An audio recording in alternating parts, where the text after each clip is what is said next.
আমাদের ইনকিলাবের পথিক শহীদ ওসমান হাদি ভাইয়ের হত্যা হয়েছে। বাংলাদেশে আমরা শুনেছি বিচার হবে, কিন্তু বিএনপি সরকার গঠন করেছে।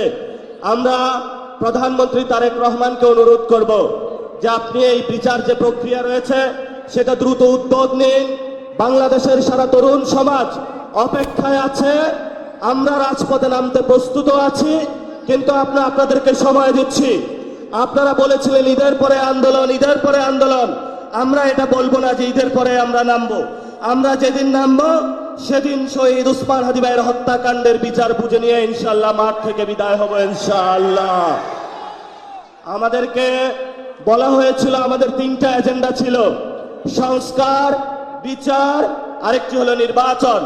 নির্বাচন হয়েছে, আপনারা যেভাবে হোক ক্ষমতায় গিয়েছেন, তাহলে এখন সংস্কারের কি হবে?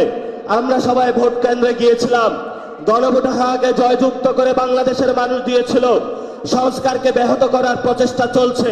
আল্লাহর হস্তে আপনারা জনগণ যে ম্যান্ডেট দিয়েছে সংস্কারের পক্ষে, জনগণের বিরুদ্ধে যাবেন না। যদি জনগণের বিরুদ্ধে যান সেটা শহীদ জিয়ার আদর্শ হতে পারে না, বেগম খালেদা জিয়ার আদর্শ হতে পারে না কোনোভাবেই।